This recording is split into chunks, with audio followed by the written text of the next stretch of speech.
Master minds commerce చదవాలనుకునే 10th inter విద్యార్థుల తొలి ఎంపిక. నమస్తే రమగారు. నమస్తే జయ.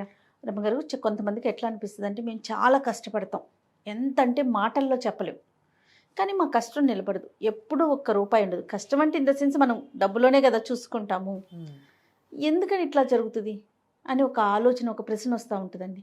ఎప్పుడు ఒక ప్రశ్న ఉంటుంది చూడండి, మేము బాగా భగవంతుని కొలుస్తాము అయినా మాకు కష్టాలు తప్పవు. అట్లా మేము చాలా కష్టపడతాం, అయినా డబ్బు మాత్రం, లక్ష్మీదేవి మాత్రం నిలవదు, మా దగ్గర ఉండదు, మాకెప్పుడు బాధలు కష్టాలే ఉంటాయనే ఒక ప్రశ్న ఉంటుంటుంది. ఆలోచన రాకుండా ఉండాలి అంటే మనం అసలు మన నడవడిక కానీ మన నడతలో కానీ ఎలాంటి మార్పులు చేసుకోవాలి?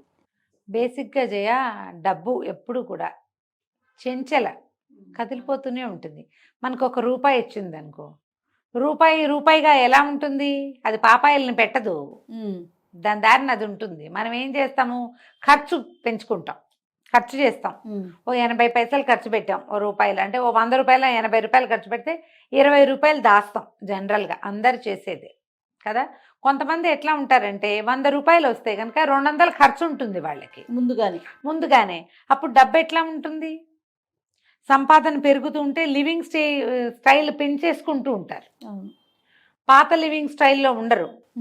కొనుబళ్ళు అది చుట్టుపక్కల వాళ్ళ నుంచి మన దగ్గర డబ్బులు ఉన్నాయి కదా అని ఖర్చులు పెంచుకుంటాం. అందరూ చేసేదే, మనిషి అన్న ప్రతివాడు ఇదే చేస్తాడు జయ. మనకి ఎంత డబ్బు వచ్చినా పూర్వకాలం పద్ధతిలో ఆ తక్కువ ఖర్చుతోనే ఉండే జనాల్ని మనం అసలు ఈ రోజున చూడం. మామూలుగానే బేసిక్ నీడ్సే మనవి పెద్దవైపోయినాయి ఇప్పుడు. ఈ ఊళ్ళలో హైదరాబాద్లో చోట 30-40 వేలు వస్తే కానీ అసలు కుటుంబం బతికేది వీల్లేదు. ఎందుకంటే ఇప్పుడు బాగా సంపాదించే వాళ్ళు అదే బియ్యం తినాలి, సంపాదన లేకపోయినా అదే 50 రూపాయల బియ్యం. 25-30కి బియ్యం వచ్చే రోజు అసలు పోయింది. ఖర్చు సమానం అయిపోయింది కదా. కూరలు అంతే, సామాన్లు అంతే, సరుకులు అంతే. అవి ఏవి చీప్గా దొరుకుతాయి? మహా అయితే అక్కడెక్కడో మార్కెట్కి వెళ్తే తక్కువకు రావచ్చు. అక్కడెక్కడికో వెళ్ళిన వస్తువు నిలవ పెట్టుకునేసరికి వేస్టేజ్లు అయిపోతాయి. లివింగ్ ఇది అందరిది ఒకటే. ప్రతివాడికి 2 పూట్ల అన్నం కావాలా, 1-2 కూర కావాలా, అదే చింతపండు, అదే బెల్లము, అదే ఉప్పు, పప్పు, నూనె, ఎండుమిర్చి అవే వాడుకుంటాం. అందరం అదే కదా. మన భోజనం వేరు, వాడి భోజనం వేరు, తక్కువ జీతం వాడి భోజనం వేరు కాదు అసలు. ఎక్కడ తేడాలు వస్తాయి? ఇళ్ళ ఖర్చులు, ప్రయాణపు సాధనాలు, బట్టలు పాతలు, నగ నాణ్యం నిలవ పెట్టడము, ఏమైనా కొనుక్కోవటము, వాటిల్లో తేడాలు, పై ఖర్చుల్లో తేడా వస్తాయి అంతే. ఆహారం అందరికీ ఒకటే కదా. ఈ పై ఖర్చులు జనరల్గా మనం పెంచేస్తాం.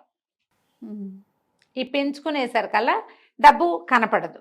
ఇంత డబ్బులు వస్తున్నా ఎందుకు నాకు మిగలటం లేదు? ఇదివరకు 50,000 వచ్చేది, అప్పుడు నేను 10,000 సేవ్ చేసేదేవాడిని, ఇప్పుడు 1,00,000 వస్తోంది అంటే నేను డబల్ 20 సేవ్ చేయాలి కదా అనిపిస్తుంది. కానీ చెయ్యం, మనం 14-12 చేయగలుగుతాం అంతే. ఎందుకంటే ఈ పెరిగిన వారడి మనం పెంచేస్తున్నాం. ఖర్చు పెరిగిపోతుంది. మనం బయట తినేది పెరిగిపోతుంది, బట్టలు కొనేది పెరిగిపోతుంది, మారిపోతుంది.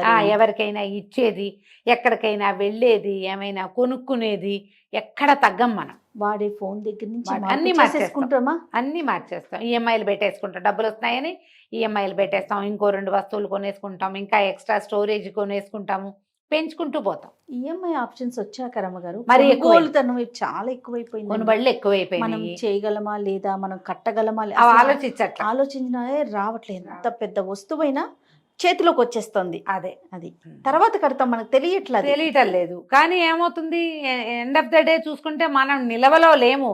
మనం సంపాదించిన దానికి తగినట్టుగా మన దగ్గర నిలవలేదు అనేది మనకి తెలుస్తూ ఉంటుంది. బేసిక్ ఒకటి ఎవరికైనా కావాల్సింది ఇది. నువ్వు కార్పొరేట్ స్టోరీస్లో కనపడుతుంది. బ్యాంకర్లు మనకి అడ్వైజ్ చేసే బ్యాంకర్స్ వస్తారా, వాళ్ళు చెప్తారు సంపాదన పెరిగిన వెంటనే ఇమీడియట్గా నువ్వు ప్లాన్ చేయాల్సింది సేవింగ్స్. అంతే. అది డబ్బు మల్టిప్లై అయ్యే విధానాన్ని యాప్ చేసుకో. ఒక 20 రూపాయలు దాచిపెట్టడం అంటే ఓ పర్సులో పెట్టి పెట్టడం కాదు, అది పిల్లలు పెట్టే చోట పెట్టాలి. పెద్ద పిల్ల కాదు, చిన్న పిల్ల అయినా సరే సేఫ్గా. అసలు ప్రధానమైనది సేఫ్టీ. ప్రధానమైనది చాలా ఎక్కువగా ఆలోచించాల్సింది సేఫ్టీ. చిట్టీలు కట్టడము, ఎక్కడైనా నమ్మకమైన చోట డబ్బులు పెట్టి మదుపు పెట్టడము, తర్వాత ఇప్పుడు మనకి బోల్డన్ వచ్చినాయి, ఏమంటారు దాన్ని, మ్యూచువల్ ఫండ్స్ లాంటివి. అలాంటిది ఏదైనా సరే రెగ్యులర్గా ఒక సిప్, ప్రతి నెల డబ్బు అందులోకి వెళ్ళిపోతుంది. నీ జీతం పడ్డం ఏంటి, సిప్కి వెళ్ళిపోతుంది. అది నీ చేతిలో ఇంచి కాదు, ఆటోమేటిక్గా అది వెళ్ళిపోతుంది. నీ దగ్గర ఉన్నది కొంతే ఉంటుంది, నువ్వు ఇందులోనే వాడాలి. ఆల్రెడీ సేవింగ్స్ దానంతటా అది వెళ్ళిపోయింది కదా. నీకు డబ్బు జీతం హైక్ వచ్చింది అంటే ఇమీడియట్గా నువ్వు చేయవలసింది అది. మనం ఏం చేస్తాం అంటే హైక్ వస్తుంది అనగానే మనం అవి కొనుక్కోవాలి ఇవి కొనుక్కోవాలని ఆలోచన పెట్టుకుంటాం. కొనుక్కునే ఆలోచన రెండో ఆలోచనగా పెట్టుకోండి. ముందు పొదుపు మీద పెడితే మీరు పడిన కష్టం నిలబడుతుంది. ఎప్పుడు కూడా ఇదే మార్గం. నీ దగ్గర నీకు కోట్లు వచ్చినా అదే మార్గం, లక్షలు వచ్చినా అదే మార్గం, వందలు వేలలో ఉన్నా కూడా అదే మార్గం.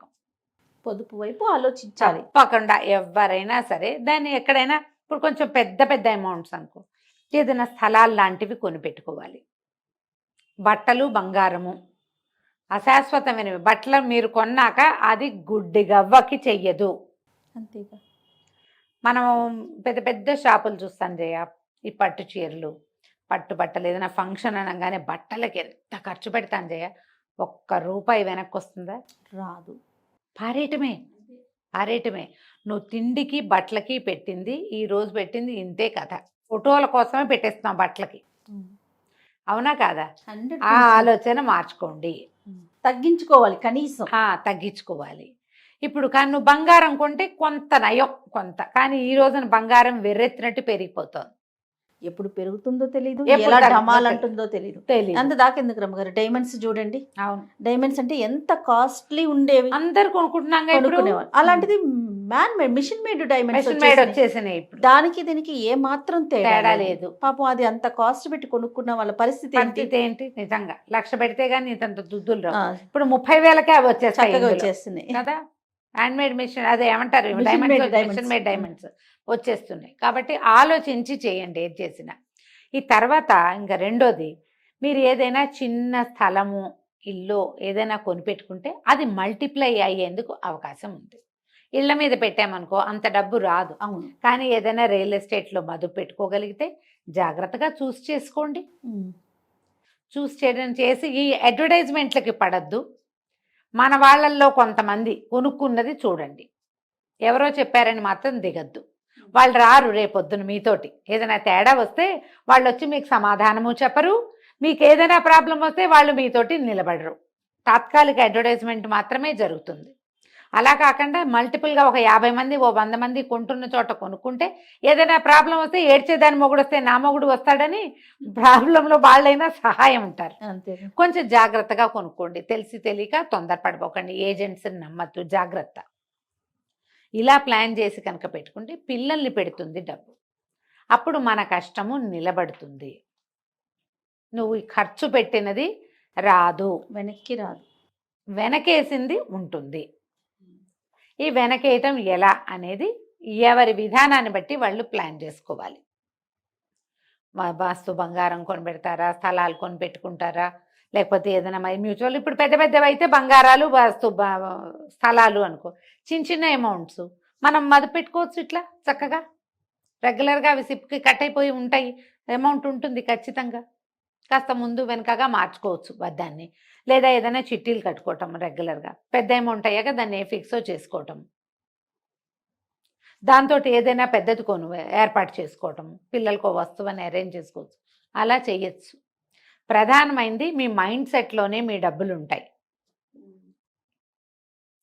డబ్బు పర్సులో ఉండదు, మైండ్ సెట్లో ఉంటుంది. దాన్ని సరి చేసుకోండి తప్పకుండా. దీంతో పాటు మనకు ఐడియాలు లేవు, డబ్బులు ఉన్నాయి ఏం చేయాలండి అని నన్ను కూడా అడుగుతారు. నాకు మాట ఏవో 1-2 తెలుసు, నాకు పెద్ద ఏం తెలుస్తాయి. కానీ ఇప్పుడు మనీ మేనేజ్మెంట్ ఎక్స్పర్టైజేషన్ కూడా ఒకటి వచ్చింది, చెప్తున్నారు. డబ్బుని మనీ మంత్ర, డబ్బుని ఎట్లా మదుపు పెట్టాలి, ఎందులో ఏ షేర్స్ లో పెట్టచ్చు, ఏ షేర్స్ లో పెట్టకూడదు, మ్యూచువల్ ఫండ్స్ లో కూడా ఏవి బెనిఫిషియల్ గా ఉంటాయి. తర్వాత ఈ ఆడపిల్లలకి బోల్డెన్ రకరకాల యోజనలు వచ్చినాయి కదా, సుకన్య పథకాలు ఇలాంటివి పోస్ట్ ఆఫీస్ లో కట్టమని, అలా ఐడియాస్ వస్తాయి. వాటిని ఫాలో అవ్వండి, వాళ్ళని పట్టుకోండి. నీకు కుదిరితే కనుక మనీ మంత్ర ఆడవాళ్ళకి సులువుగా చేసుకునేవి ఏవైనా 2-3 కూర్చోబెట్టి చేయించావంటే తప్పకుండా చాలా హెల్ప్ అవుతుంది. అది బోల్డ్ ఉన్నాయి ఆడపిల్లలకి చిన్న పిల్లలకి చిన్నప్పుడే అవునండి. ప్లాన్ చేసుకునేది. బర్త్డేకి ఇలా మదుపు పెట్టండి, ఇలా ఎక్కడైనా పెట్టుకోండి, ఇది పిల్లలు పెద్ద అయ్యాక చదువు నాటికి వస్తుంది, ఇలాంటి ప్లానింగ్ ఇస్తారు కదా. అట్లా మంచి ఐడియాస్ని తీసుకోండి. డబ్బులు వేస్ట్ చేసుకోవద్దు. తప్పకుండా. నమస్తే. నమస్తే.